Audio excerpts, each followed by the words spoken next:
Hey guys, welcome to the Content Eventually podcast.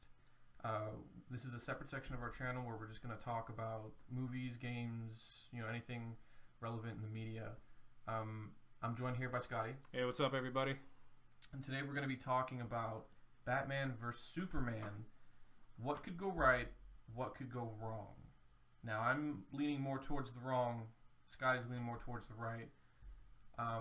So tell me real quick what you think about this movie, in general. Before I even get into that, I just want to put it out there. I am aggressively biased towards this movie, mostly due to the fact that Superman is my favorite superhero. But I'm kind of scared, if I'm being totally honest. I'm scared going into it. I'm scared that DC has gotten too much hubris from Man of Steel and its relative success. I feel like they're trying to push the envelope a little too much with this movie. It's almost like they're starting out with an Avengers movie, instead of building up to it. What they honestly should have done is introduce each Justice Leaguer separately, and then you have something like this. I see where they're going with it as far as the premise of the movie about Batman and Superman. Right. But how it sort of just sets the stage for, I guess, the world stage for how they're going to react to these new heroes coming out of nowhere. See, but that's my thing is if the Marvel formula works, use it, because the way they're going about this movie is, to me, it looks disastrous. If I'm being honest. I mean, now again, to reiterate, we will be seeing this movie. I will be seeing this movie with Scotty. Oh yeah, we are going to review the movie. Absolutely. And not to say I'm not excited to see it. I do want to see it, but to me, the movie, it kind of almost looks like a bit of a train wreck, if I'm being honest. So I'll let you make your case first. Well, why do you think it's gonna be a train wreck? Well, to me, it would just go all the way to the general idea of Batman versus Superman. Okay. I think that now again, if I had to pick, would I rather see a Superman movie or would I rather see a Batman movie? I'd almost go with the Batman movie because Batman, to me, I like Batman better, but the idea of having Batman versus Superman is ridiculous. I feel like people put Batman on a pedestal as to what he can do. I see what you're saying. I think you're looking at it as more from the from the point of view of who would win in a fight, which I don't really think that's what this movie's about. Because yeah, obviously who would win in a fight, we're not going to get into that, but I think what the movie's going for is not necessarily who can throw the hardest punch, but rather who is on the right side of justice. Because from what I'm understanding from the interviews and articles and stuff that I've read, it's been about, okay, Batman doesn't trust Superman for the fact that no being should have that kind of power. No one should be able to just be above everything ethically and morally and just physically. So there's a really good line that he gives in in the trailer, where he says, if there's even a 1% chance that he's not on our side, we have to take it as an absolute certainty, which is completely true, and it sticks very close to Batman's character. Batman's never been too trusting of Superman, and even in the comics, it's only after they've, been through all the stuff that they've been through together, and even then he still doesn't trust him. He has contingency plans to take this guy out because he knows that kind of power can't stay unchecked, which is really where Batman's coming from. At least I'm hoping that's where he's coming from in this movie. And then Superman, as a parallel, this is, okay, look, you're supposed to do things the right way. You're supposed to let, law enforcement handle all this, all this, that, and the other. You're seeking vigilante justice, and you're brutalizing these criminals when you really don't have to. Which, again, there's latent hypocrisy in that because, it's Superman. How can you not break bones with that guy? But yeah, and I get that, but I feel like the main selling point is Batman of the versus fight. Superman. So it's in the title, so yeah. I feel like that's the main selling point. That's what they're trying to grab you with, is the fact that Batman will fight Superman. What's funny is that now that you bring that up, there's a reason actually why they called it V instead of Versus. Because, again, Zack Snyder brought out the same point that I just did, where it's not like necessarily a fist fight, and it's not necessarily the entire movie being about the two of them just fight. Because you can't have a 2.5 hour long fight scene. But I see where you're coming from, though, and to a certain extent, I agree with you. Like, that's what they're trying to pitch it. Oh, hey, these guys are going to just be duking it out the entire time. And it's like, really? I don't see that fight lasting any longer than 20 minutes. The entire fight.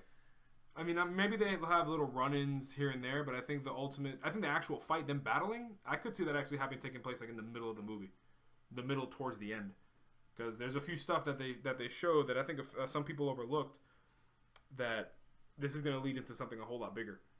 So. Yeah, and that's my thing is I know it's supposed to be loosely based off of the Dark Knight Returns. Dark Knight Returns, yeah. Which was I enjoyed it. As a interesting what if scenario, because I mean, which is not canon, by the way, to all you people already writing. Oh, well, Batman beat him in that thing. Yeah, that story's not canon. Yeah, and again, I like Superman. I do like Superman, but again, Batman interests me more. But even then, I'm willing to admit that Batman can't win in a fight against Superman. Batman is openly. If you read, have you read Batman Hush? I haven't. I'm going to loan it to you. Read that comic. There's a part where Poison Ivy, it's not a spoiler or anything, Poison Ivy takes over Superman's mind, and Batman has to fight him, obviously. So he has like a ring with kryptonite on it because, convenience. So he's fighting Superman, and he's narrating the fight as he's having it, or as he's, as they're fighting. And he's basically saying if he really, he's like, he can tell that Superman is fighting back against Poison Ivy's influences, because if he really wanted to, he could just slam him into the pavement in the blink of an eye without even really trying. He can just slaughter him. And then there's a line that I think really defines Batman's outlook on Superman. And the line is that, but deep down, Clark is a good person, and deep down, I'm not. See, Superman would never do that because that's just not who he is. He doesn't have the capacity to kill, but he more than certainly has the ability to kill. But I think as far as that goes, that's mostly where the conflict comes in, Yeah, and I get, I don't look at this movie as, I've talked to people who said I will not watch this movie. I wouldn't give it the time of day. And to me, it's not gonna be. It doesn't look like it's gonna be the greatest comic book movie. Probably the most expensive. It is the most expensive. I think it's the most expensive movie of all time, if I'm not mistaken. But I have a very open mind. So do I. Very open mind. So I can go in, and if I'm wrong and the movie is good, I have no problem admitting it. But from early on, just when they had first announced that this movie was being made, I kind of again thought, is it necessary? Exactly. Is this the movie? Is this a movie that needed to be made? Yeah. I think people just mostly just want the spectacle of Hollywood. Oh, okay, we want to see Batman fight Superman. I'm like, does he have to fight Superman? Like they can just disagree on certain things like they always do in the books. But like I said, I'm going into it with blind, childish optimism that this movie is going to be good, and I'm probably going to end up loving it anyway because I'm a fan. But the realistic, reasonable side of me is going to definitely sees how this movie could just totally tank. But yeah, and then it's, to me, it started with the casting of Ben Affleck, which I think that threw everybody off. Let's be real. It didn't upset me as much because if this was the same Ben Affleck who had just come out of doing Daredevil, oh god, then I would have been extremely opposed. But he's kind of found his way. Yeah, he's made some good movies. You have Argo, The Town. All stuff that it's a lot more serious roles, Yeah, and so I wasn't too worried about that. I wanted a fresh face for Batman. He's only really been played by, grade A actors in the past, all the way back from Michael Keaton, or even Adam West, if you want to go that far back. Yeah. You had George Clooney, Val Kilmer. You had Christian Bale. That's all the Batmans, right? Yes. Yeah.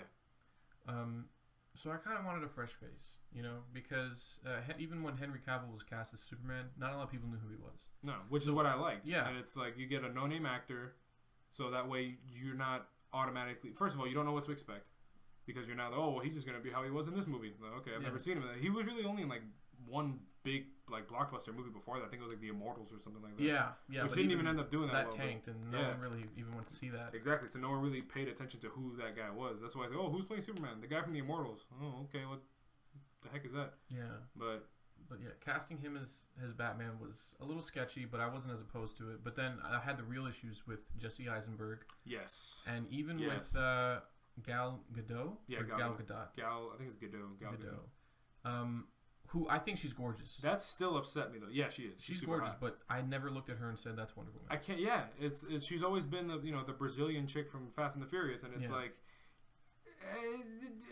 you know what I'm saying? Yeah. Like, okay, you can get away with casting Vin Diesel as Groot because it's just his voice or whatever, but like this is Wonder Woman we're talking about. This is a staple character in the DC universe, in comics in general. You know, she was a huge icon when she came out, for women's rights and all that kind of stuff. She's a huge empowerment figure, which is awesome.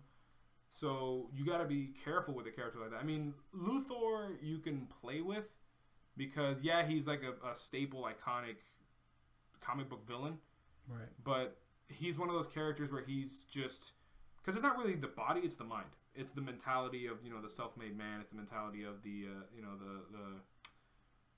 opposing of an alien race or all that kind of stuff, the xenophobic almost type of mindset where, hey, I'm looking out for humankind and this and that. So, why is he not bald? It's not a big deal if he's not bald. The original Lex Luthor wasn't bald in the first Superman movie, and no one complained about that. Does he have to be in his robot suit? No. Will he be? Probably.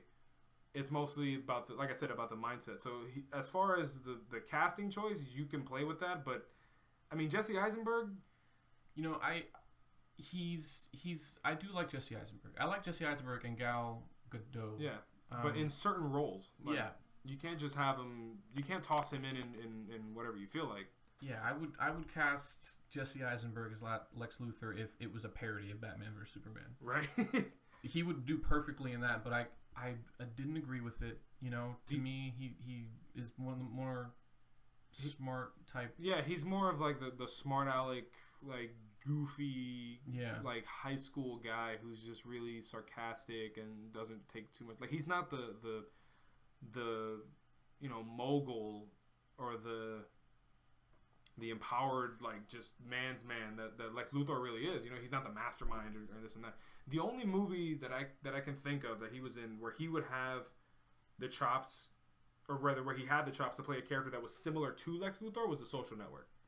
Because you didn't see The Social Network? Anyways, go watch it. It's really good. He plays Mark Zuckerberg as the whole like Facebook story thing. But he's really good at just playing this really snarky kind of I'm the best sort of guy, but in a really subtle way. Like he never came out openly and said, "Well, I'm fantastic." He sort of showed it to you like in a douchey kind of way. Like, hey, I'm better than you, but I don't have to say it. Like, I can just show you that I'm better than you. Which, is Luthor's thing to a degree, but Luthor is also the same guy that likes to gloat, but he only likes to gloat over Superman. He likes to gloat and says, "Hey, you were born with this power. I'm a normal guy, and I've still beaten you. Ha ha ha." So what we saw in the trailer, when Bruce and Clark are talking, which was an amazing clip, just that alone, I wanted to see it just to hear them talk, which I'll get into in a second.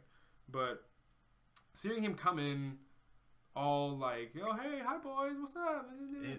I immediately groaned and because he's more collected than that. Luthor is just, "Well, gentlemen, how are we today?" This, that, and the other. Made me cringe. So it's like you think of that character, or you think of even how he was in the animated series. Like you think of Clancy Brown's Lex Luthor, right? And how collected he was. I mean, the dude ran the Legion of Doom practically. You know what I'm saying? Like anybody who takes, if Ultra Humanite can take orders from Lex Luthor, then Lex Luthor must have something going on. He knows how to make a plan. He knows how to run a team. This, that, the other. So to have him be kind of like this, I can't even think of a way to like. Imagine if the Joker was a CEO. Like that's how I kind of picture it. It doesn't fit his character specifically. Again, I'm giving it the excuse of, hey, this is a quote unquote alternate universe. Like, oh, hey, this is just how these characters exist in this universe. You can either read the universe or you cannot, read or see the universe or whatever. Do you think of like the Ultimate series from Marvel? I can't stand the Ultimate series.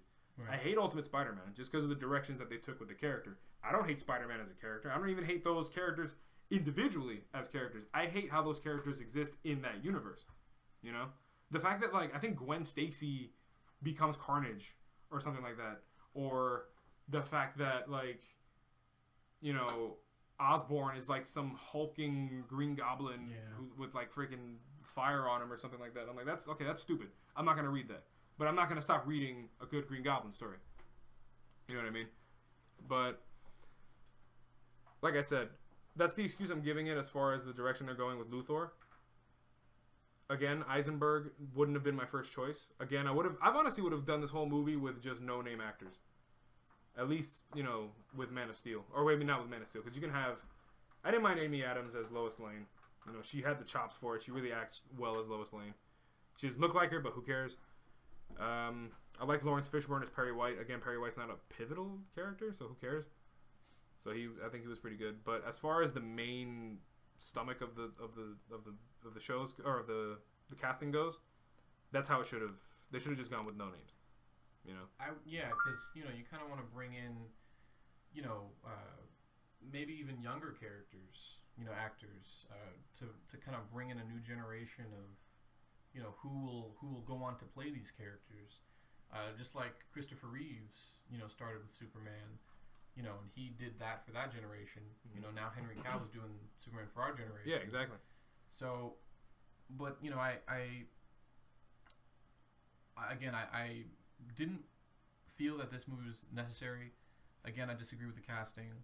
The first trailer came out, and I admittedly said that looks pretty cool. Mm-hmm. The one where Superman's kind of hovering above. Oh, like Batman. the teaser. Yeah, and he just kind of looks up at him, and like that was it. Yeah, that I will admit that was very cool. Yeah, that's how it was shot and everything was cool. And then I think even the trailer that came out after that, where it didn't show too much. It didn't even show them fighting. That one was good. But then again, I had my huge skepticisms, and I think it really came down to, because you can have, almost any actor play these parts because they're not difficult parts. These characters have existed for a very long time. They're not hard to play. Lex Luthor's not hard to play. Superman's not hard to play. Batman is most certainly not hard to play. But I think, it would really come down to Zack Snyder, whom I didn't want to direct this movie. No. I mean, I was even a little skeptical about him directing Man of Steel. Like I said, I give a lot of it. Whenever I hear Superman anything, I'm willing to forgive a lot. So I'm like, okay, the guy who made 300 and what else did he make? Sucker Punch and Watchmen. The guy who did Watchmen, admittedly, Watchmen was good, but the same guy's making a Superman movie? Like, Superman's too bright of a character. I feel like ever since the Nolan trilogy for Batman came out, it's just been, we gotta make everything dark. Well, why?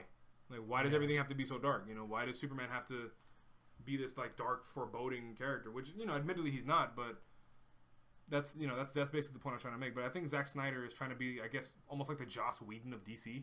Like, why is he so overly involved with all this stuff? Honestly, I think Joss Whedon. I think Zack Snyder honestly should have directed Suicide Squad.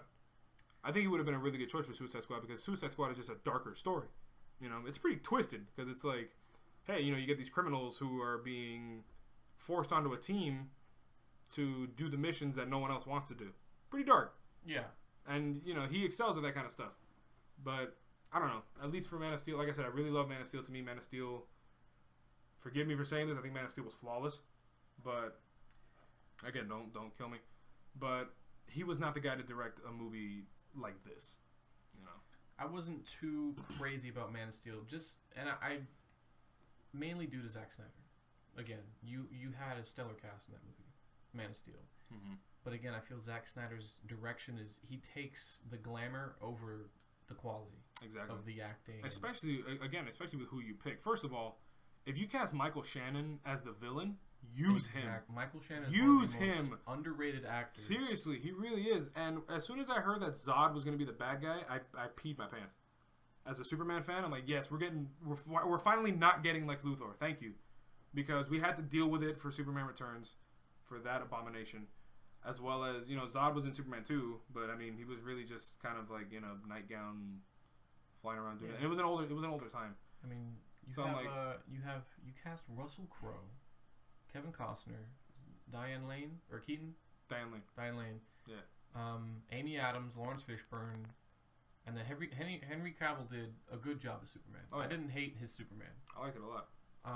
But again, I feel it really comes down to Zack Snyder, and I wouldn't have picked him for that, because he does these these music video type movies. Yeah, they're that, very you like know, very Sin City type of. You know, he Yeah. didn't do Sin City, but as far as I know, did he do Sin City? I don't think he did. Anyways, but I see what you're saying. Like it's more you're kind of watching a 2.5 hour long music video. Which was Sucker Punch. Again, If you've seen Sucker Punch. I haven't seen it, but I know I've seen the trailers and stuff. But at least we went into it with the expectation of at least the action's gonna be good. You know, the action's gonna be really really good. But then again, there wasn't even that many action scenes in that movie. It was mostly just them talking, which is cool. I love that. But Man of Steel, you're talking yeah, about? I'm talking about Man of Steel. Don't get me wrong. To me, the opening shot or the opening scene on Krypton was perfect. You almost felt as if you had been with that planet for your whole life, as far as as a moviegoer. Like, oh, okay, cool, we're going back to Krypton. He created that in 20 minutes, not even. So I think that part was done really well. But everything after that was was a lot of talking, it was a lot of dialogue. So wherever he had the chance to show his strengths, he did. But he didn't necessarily take his time in using the actors. Because, again, Michael Shannon, really, really good choice for Zod. Not the most expected choice. But when I saw him, I'm like, oh, okay, cool. I don't care who's playing Zod. Zod's going to be in. And then I saw it was him. And I'm like, oh, yes, we're set now.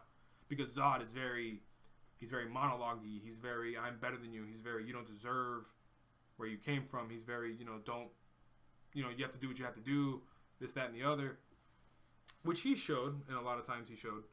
There's a lot of good back and forth between the two of them, which I really like. That whole scene when Superman's on his ship, and he's sort of like talking to him about Krypton's past and like what he plans to do and all that kind of stuff. I thought that was done really well. Because he's speaking to him not as a child, but more as like a brother of Krypton. Right. Says, hey, your father tried to do this, and that. Now you can, and blah blah blah. So again, he showed his strength there, but he wasn't utilized enough as he could have been, unfortunately. Which again, I think, like you said, is Snyder's fault. But like I said, I give Man of Steel a lot of leadway. And going into, I'm afraid that that's what's going to happen with Dawn of Justice. I'm afraid that. Because a big thing about Batman and Superman's characters is how they interact with each other. Not necessarily, who can beat who in a fight. It's more of, like, honestly, you watch like any of the animated movies, you read any of the comics, just listening to them talk is the coolest thing ever. Because they're two just opposing outlooks on everything. But at the same time, they get along. They're not like, it's not like Cyclops and Wolverine where all they do is just butt heads all the time. That's more of, hey, we may not always agree, but we agree on justice, or we agree on this and that. How we go about it, okay, kind of sketch. Well, I was always more interested in the idea of Batman being able to keep up with Superman. Yeah, and again, anybody who can not only run but sometimes lead the Justice League, like, come on. Yeah, so you gotta give them that me, at least. I'm more interested in that aspect of it, than seeing them fight, because again, that this is the beginning of Justice League. Yeah. Like you said, it's not just about them fighting. But again, I would have rather they just called the movie Dawn of Justice, which would just introduce these two characters to each other. That trailer, and I was going to bring it up. Yeah. The trailer. Bring it on, I'm ready. That showed too much. I prepared for this. The trailer that showed too much. And at the same time, showed absolutely nothing. But continue. Now, there's been a lot of people who watch this trailer. The one I'm talking, the one, of course, about that has the sort of doomsday reveal at the end. It is doomsday, which. And continue. Again, it comes full circle. Why are you calling the movie Batman v Superman, and then in the trailer show Batman, Superman, and Wonder Woman teaming up? It doesn't hold the same impact for me anymore, because Civil War is a movie we're looking forward to. Oh yeah, which we're gonna talk about that too in another episode. Yeah. So if they would have showed Iron Man and Captain America teaming up against like in the end to fight, MODOK or something, it would, it would have lost. I see what you're coming from. That makes sense. That and not to mention that just they're showing too much. Okay. I look at Star Wars: The Force Awakens as an incredible example, because there was so much that they could have shown. There was so much that they could have said. Oh yeah, especially all the stuff that was in it. Like, and not to mention real quick spoilers to Star Wars if you haven't seen it. Yeah, spoiler alert, everybody. You got a couple seconds to drop the volume on the video. I'm assuming that you've seen it at this point. Yeah, if you haven't seen it, shut this off and go watch it. Yeah. I would say finish the podcast, but don't even finish it. Just go watch Star Wars. But yeah, going back to Star Wars, they could have easily said right off the bat, Kylo Ren is the son of Han Solo. Yeah. They could have said that. Mm-hmm. They could have said so many different things, and you go to just watch the action, you know? Yeah, and honestly, if they would have done that, that's what I would have done. I would have been like, oh, okay. Well, cool. He's Han Solo's son. I just want to see lightsabers now. Yeah. Instead of just who the heck is this guy who worships Vader so much and all that, this, that, and the other. Yeah, so you go into Star Wars and you are genuinely intrigued by so many different things. It's almost overwhelming, but in a good way. Mm-hmm. Because you want to know who Snoke is. You know, you want to know why Kylo Ren is the way he is. Mm-hmm. You know? It threw me off completely. I thought Finn was the main character of the movie. Oh, yeah, same here. But Rey turned out to be the one with the Force. Yeah, which again threw us all off. And that's exactly what they should have done with that trailer. Exactly. Know? I mean, I had never, and you can quote me on this for years to come, I've never had so much enjoyment and fun watching a movie as I did when I went to go see The Force Awakens because of the very little I knew going into it. Very little. I think this though. I will counter it with this point. I agree with you on that aspect. I agree that you shouldn't have shown Doomsday in that trailer, but I also believe that Hollywood loves to spin movies. You know what I'm saying? Perfect example, you think of the second Amazing Spider-Man. Remember that scene in the trailer? I know you hate it. But remember that scene in the trailer when he's fighting Rhino and he has the manhole cover and he just flips and here we are thinking that's going to be like a pivotal, like climactic fight in the movie. And spoilers, it was the end of the movie. It's the very last scene of the movie. It's the last couple seconds. It's like the last seconds of the movie before you hit the credits. So there's three things that I think a lot of people are overlooking. And those three things are Wonder Woman, Doomsday himself, and the Parademons. No one talks about the Parademons that were showing up in the desert, snatching people up off the ground. There's so many questions that you can ask that haven't been answered. How and why does Wonder Woman come into the fray? You know, how will Batman and Superman end up fighting in the end? Is this the final form of Doomsday? Because for those of you who don't know about Doomsday, Doomsday goes through stages. So Doomsday can be very much in like a sort of a larval state. Because his whole thing is anything that kills him, when he comes back to life, which he does, whatever it was that killed, he can't be killed by whatever it was that killed him in the first place. So he always comes back stronger and bigger and more like just grotesque and hideous. So yeah, cool. Doomsday, for all intents and purposes in this movie, is going to be a punching bag. A punching bag that they can kill probably very easily. But then at the same time, they still have that door open to just bring him into later movies. Is anybody going to die? What's going to happen during the courtroom scene that we saw? What are they going to talk about? You know, is the desert sequence, is that like a nightmare? Or is it going to be, Wonder Woman seeing into the future or something? Will there be anything dealing with the Joker that we saw in the when he looks at the thing? We're going to assume that's Jason Todd. That's his well, maybe not even, because if it is Jason Todd, why would he, if he's so ashamed of his death, why would he, glorify him the way he did? Does Luthor have a real agenda? Which again, I'm more prone to this theory that they could introduce Luthor one of three ways, where it could be, sort of a Joker Luthor hybrid. Like, he's really, really smart, but he's super psychotic at the same time. Like, yeah, I'm going to kill you with economics, essentially. It could be that sort of this goofy side of him is like a facade. He mostly just puts this on so people don't take him too seriously, but in reality, he's the collected Luthor that we know. Or the theory that I'm most agreeing to is that this is actually Lex Luthor's son.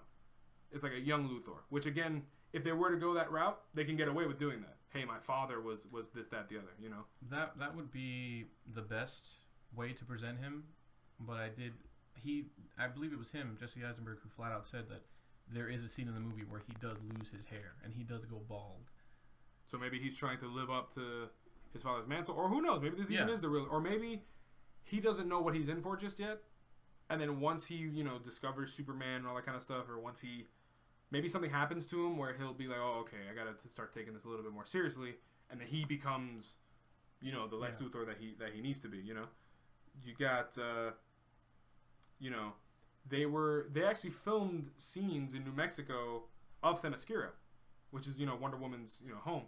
So we didn't see any of that in the trailer. You know, again, there's going to be. I'm 99% sure that he's either going to be in the movie or they're going to tease one of the biggest villains in the DC universe, which is Darkseid.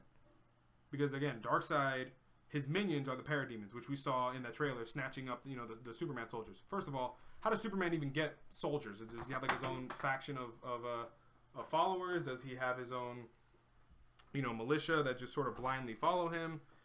Where is that desert location at? Why is Batman there in a trench coat? This, that, and the other. They finally capture him and he reveals himself like we saw in that TV spot. There's a lot of things that they went unanswered. But I honestly think that they're going to come down. They're going to come to a fight at some point. Batman, I mean, well, they are. And I think a greater threat is going to arise. And because of that, they have to team up. Because let's be real. Yeah, it's Batman v Superman, but you know they're going to team up at some point. Yeah, which, like, again, I knew it was going to happen, but I didn't want to see it in the trailer. You know, because if you think about it, imagine you go into this movie knowing next to nothing because the trailers gave you next to nothing, and imagine how, you know, imagine right now you're sitting in the theater, imagine your reaction to seeing Doomsday.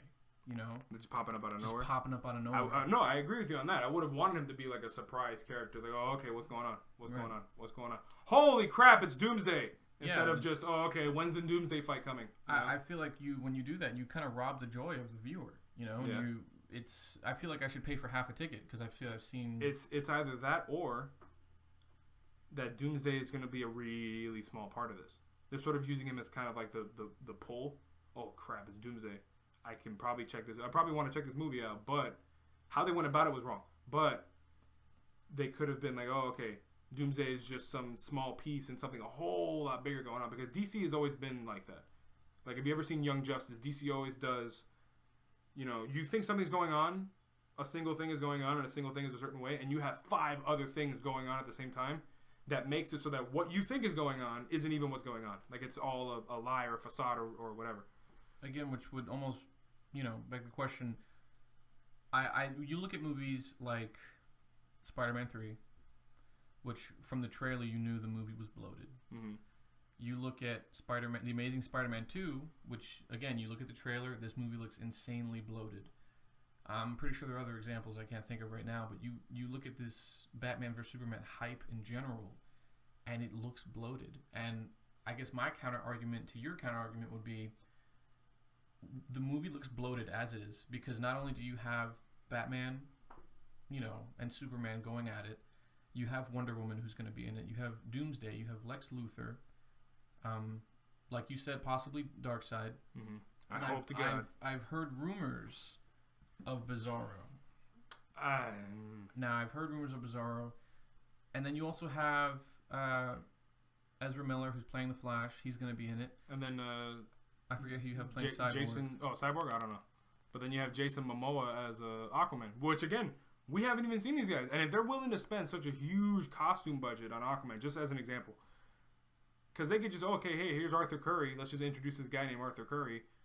Everyone, you know, fans know who he is, but the casual viewer's not going to know who he is. But when you reveal a full-on picture of the dude dressed up as Aquaman, this dude's showing up at some point. You know? Yeah. Which, again, they didn't show anything of that in the actual trailer. That would be my gripe. Is it looks bloated as it is. It has the potential to be even more bloated than we think it already is. You know, so to cram all of this into one movie is insane. DC's treating this like it's their last movie they'll ever. I know, and what sucks is that this is the movie that has to do well. If this movie doesn't do well, they can't kickstart any of the next, you know, Justice League movie. This is honestly the movie they should have ended it with. They should have had it where, okay, it's Batman and Superman. The entire movie is about Batman and Superman. You know, it's about, okay, you have Man of Steel, Superman's established. Then you come out with, you know, name it something else even. Just have it, okay, well, now you establish Batman. And then you sort of end the movie with them sort of, you know, kind of conflicting a little bit. And the entire next few movies, okay, here's a Flash movie. Here's this, here's that, here's the other. And then you end it with, honestly, dude, Marvel has no patent on the formula of their movies. They have no copy. That's what I'm saying. Like, if it works, use it. You know what I'm saying? That's exactly what I was saying. Because I love DC and I love Marvel. Mm-hmm. Marvel is doing way better. Oh, hell yeah. In the MCU than DC is doing.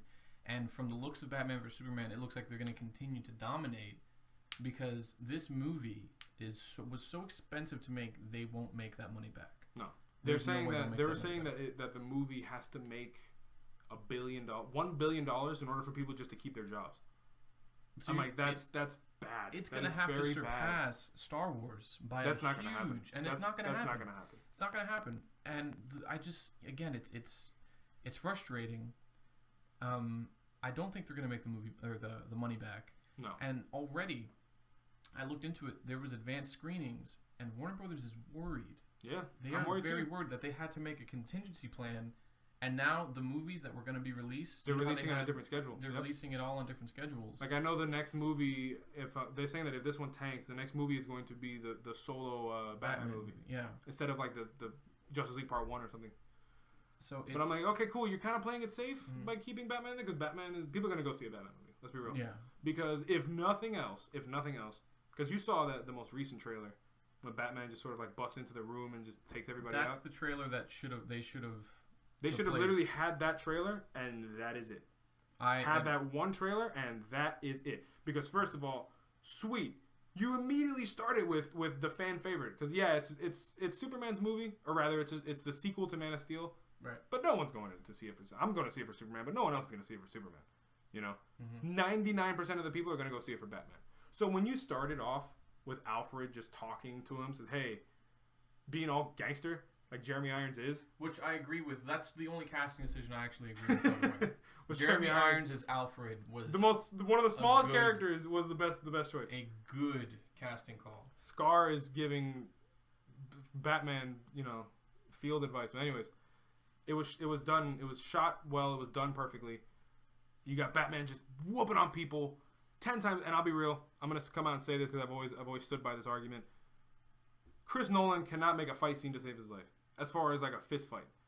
Well, he did do the Inception hallway scene. He did do that. That was, to me, one of the greatest fight scenes of all time. But I do agree with you. You think about the entire stretch of the Batman movies, or the Nolan trilogy, they feel so choreographed. Everything's like, oh, okay, he's going to punch me now. Block. Hip shot. Flip him over. Punch this guy in the throat. Push him away. Grab this guy and spin around. Like, it feels more like a dance than anything else. Yeah, and with the exception of the club fight in Batman Begins. Or not Batman, in The Dark Knight. Right. When he goes after Maroni in the bar, yeah, with like there was just a blare and like that looks because it was fast, it was it was brutal. He was like chopping dudes in the neck and whatnot, and that awesomeness of Batman's fighting style was completely captured in that opening trailer, or in that opening scene of that trailer. Yeah, not to mention I wasn't.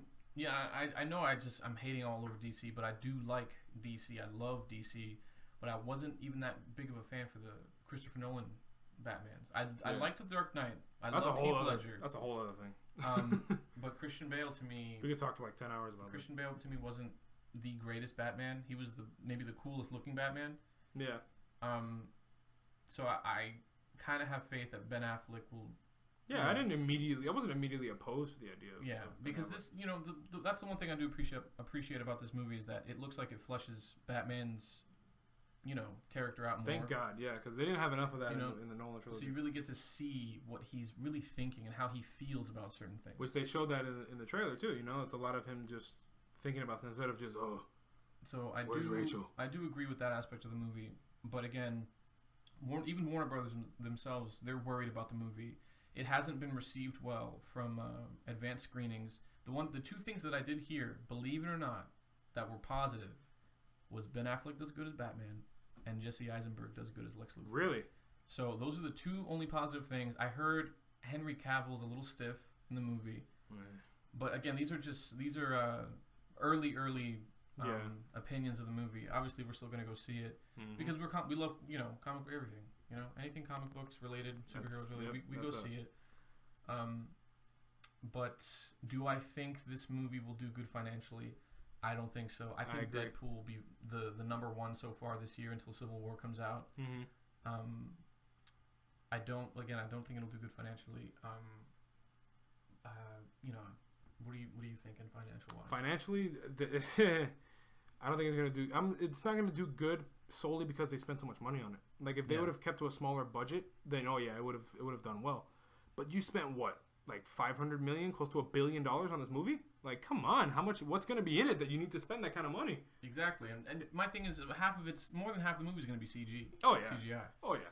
So you're really just paying for the effects at this point, and I know it's gonna do better than the average movie.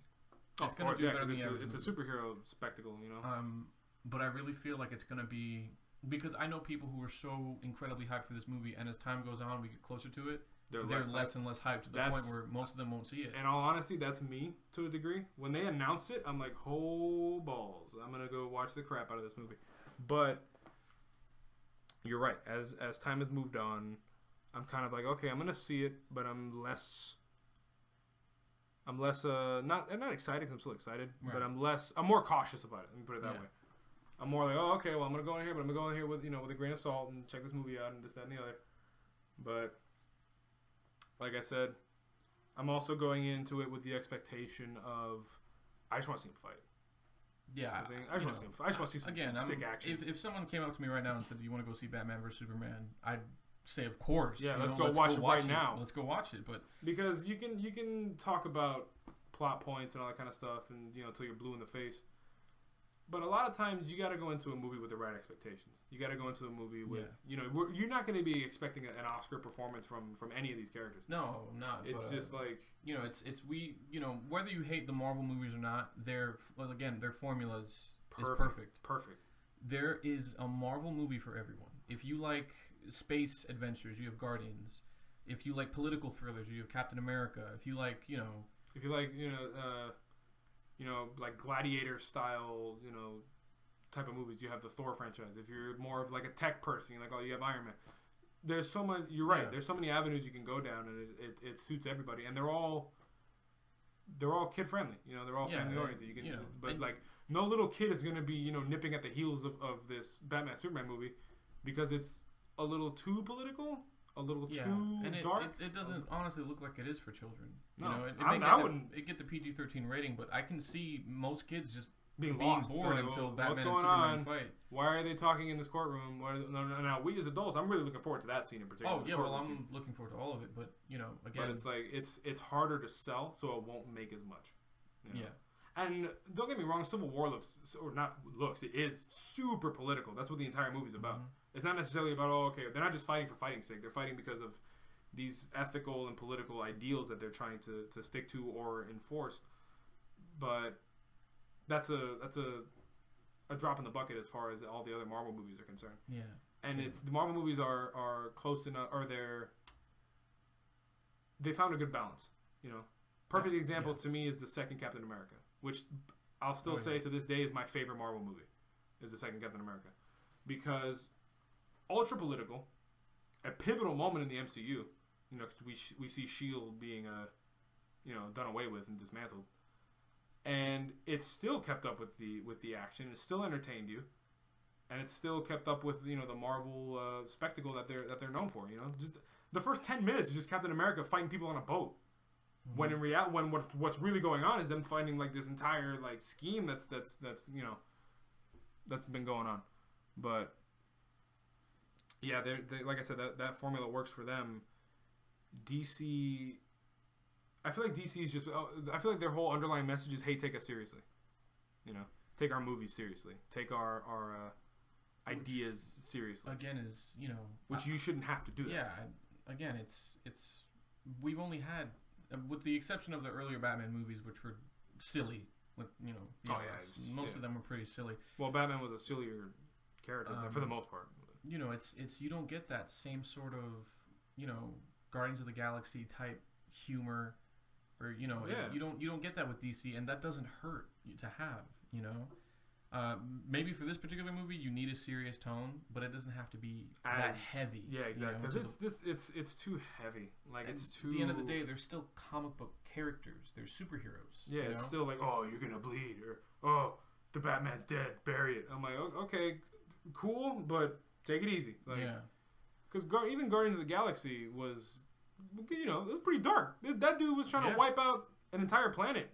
I'm just going to kill you. Yeah. I'm just going to kill everybody because I want to, because I don't like you. but it's you still. I ended up laughing more than anything else in that movie. I have a friend of mine who does not like the Marvel movies, but he loves Guardians of the Galaxy because it's a good movie. And like, just you don't have to watch the other 12, 13. There's a lot. I don't know about that many, but there's a lot. You have to watch them to enjoy Guardians. Because it's its own separate story. They're all basically their own separate stories until they come together in a movie. And I think that's what hyped up the first Avengers movie. Which to me is I'll say is my number one pick for a comic book movie is the first Avengers. Number one comic movie of all time. Comic book movie of all time. Is the first Avengers? First Avengers. I can dig that. I can dig that because of the build up. You got Iron Man. What was it? It was Iron Man 1. Set the stage for everything. Iron Man 1 and 2. You had Thor, Incredible Hulk. No, it was Iron Man 1, Incredible Hulk, Iron Man 2, Thor, Captain America, and then No, I'm wrong. Thor was the one before Iron Man 2. Before the Avengers. Captain America was the last one to come out before Avengers because they had the sneak peek at the end of the credits for Avengers, the Avengers movie. Okay, yeah, you're right. But anyways, you get what we're saying. Yeah. You remember how hyped you were when just the very thought at the end credit scene of Iron Man 1. Hey, I want to talk to you about the Avengers project. Holy crap, we're going to see an Avengers movie in our lifetime. Like, holy heck. And see, that's another thing. That wasn't teased. They never said, we're going to make a universe out of this one movie. You went, you saw it, and then that last, got you to see the next 13-second clip blew up. I'm going to see the next one. Okay, cool. I'm going to stay after. Oh, look at that teaser. Okay, I'm going to see the next one. Before you knew it, you're 13 movies in. And this is a whole established universe, They didn't even start calling it the MCU until, like, a couple of years ago. Yeah.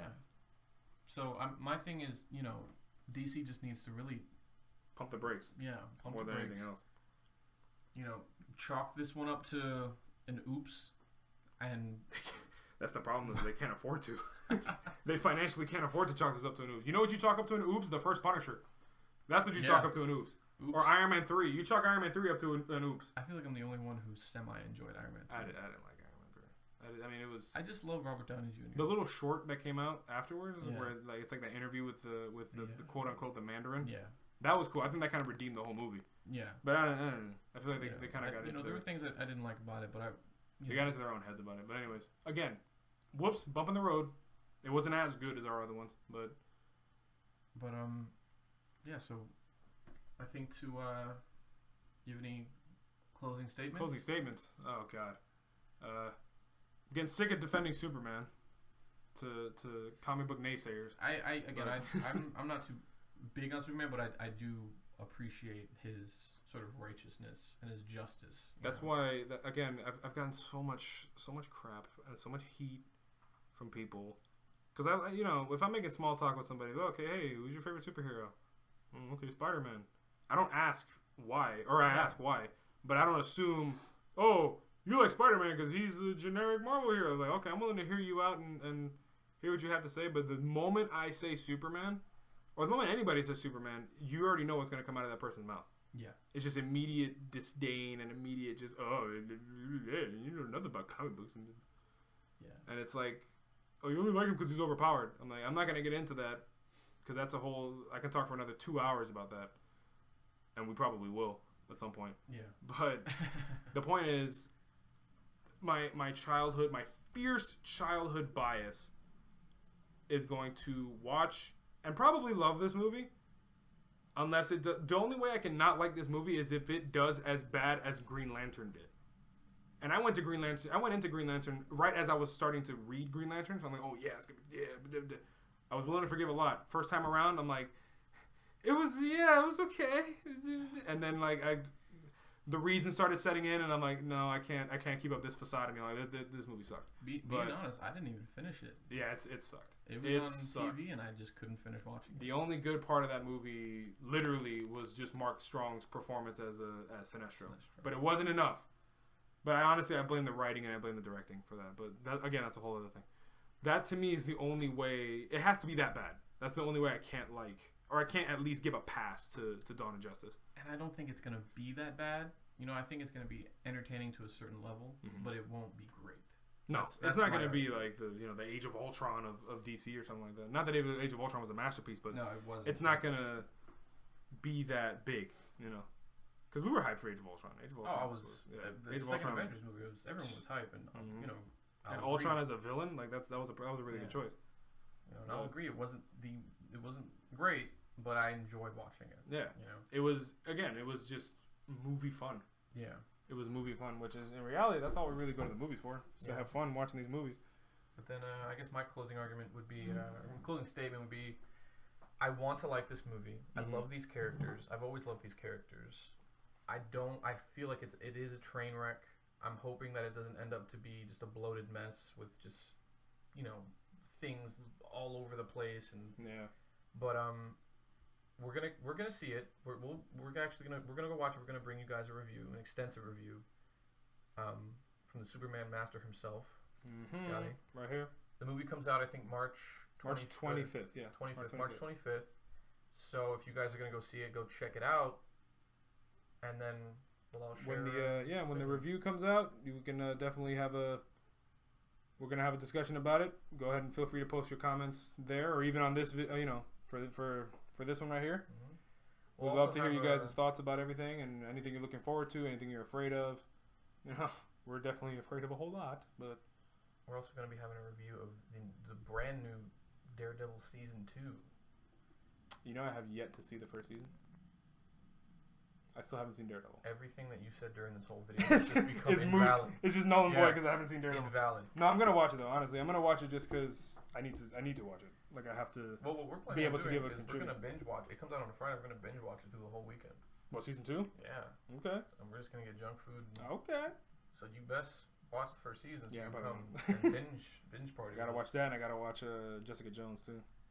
All right. But anyways, thanks so much, guys, for listening to our first podcast. If there's anything else you want us to talk about, literally anything pop culture, just go right ahead and shoot it down in the comments. If there's any reviews that you'd like to see, also, let us know. Past, present, or future, let us know. Because we still play on the Dreamcast. Oh yeah, From the Dreamcast to PS4, all and everything in between. We and 64, not even. yeah. So we can bring some classic game reviews. We're gonna be bringing new game reviews. Man, I'll do a Pong review. I don't care. And so far, as of our knowledge, the next review that we'll put up, video game review, will be Uncharted 4. Unless you want Get the something else, division. maybe. So that's the next one scheduled to do. Maybe, hopefully, Quantum Break one. But until then, Scotty, hit us with that outro. All right, guys. Once again, thanks for listening. Make sure to like, subscribe, and share. And we hope to see you guys real soon. Expect more videos coming out. And you guys have a good one. Thanks. Ja, ik heb thumb, hoe de funk sitting drunk on a wagon.